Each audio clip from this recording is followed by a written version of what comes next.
So our firm likes to refer to the three components, and we refer to them as buckets in the interview process. And that's what people want to explore and what you need to explore as well. And the first bucket is really the skills and experience bucket.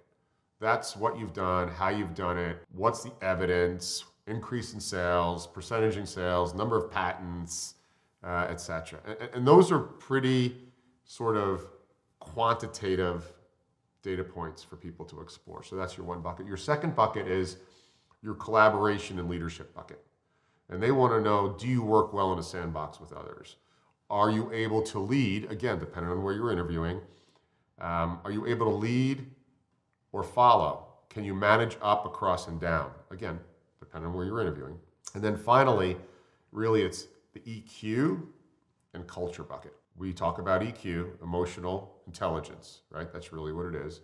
And then we talk about what does that mean to the culture you're interviewing with. What's interesting about the skills and experience bucket is generally that was determined yay or nay before they even met you, right? If you think about it, most resumes, LinkedIn profiles, prompt a phone call or an inquiry from the hiring manager or the company because you match the skills and experience. They have no clue about your leadership skills, collaboration skills, EQ.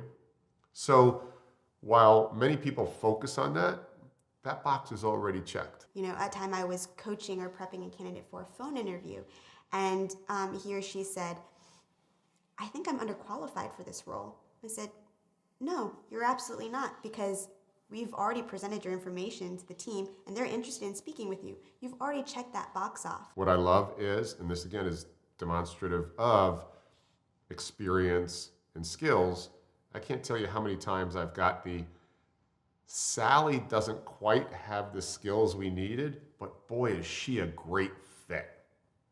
And on the flip side, I've had, Bob has got all the perfect skills, but he was a train wreck in the interview. So collaboration and leadership, the second bucket. This is really important to understand, and I use this a lot. Scenario dictates. What do I mean by that? Collaboration and leadership is always from what perspective? So if I am just out of university 2 years and I'm interviewing, I'm not sure leadership is going to be dug into very deeply, but certainly my ability to collaborate will.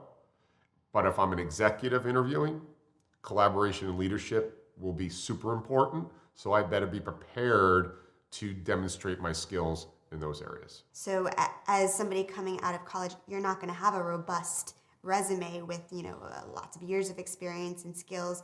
And that's where, collaboration really comes into play as far as being able to add value. How coachable are you? Your learning curve, how quick do you pick things up? Are you a team player? And those certainly you can provide examples to from an academic standpoint and from a personal standpoint as far as whether you're a fit in that bucket. That's right. Our third bucket is EQ and culture, and that's different than collaboration and leadership. EQ and culture, again, it depends. So if I ask you Navy SEAL, right?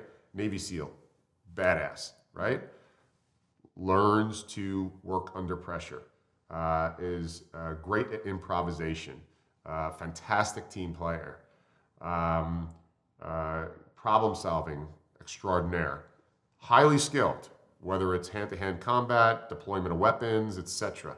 Would you say that person has high EQ?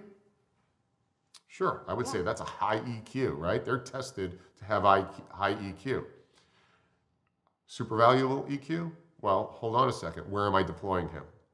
If I take him out of the Navy as a SEAL and I put him down as an enlisted man who's scrubbing toilets in a carrier, who's probably going to slit somebody's throat because he's incredibly frustrated. His EQ doesn't match the culture.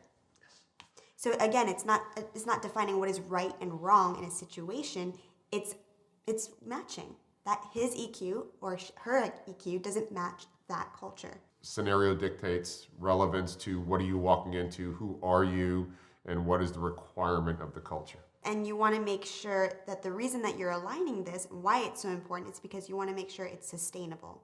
So again, going back to your example of the Navy SEAL scrubbing toilets, I'm sure he or she could fake it maybe for a day or two, but that's not a sustainable environment for that person. No, somebody's going to die. Yeah, it's not sustainable for anybody.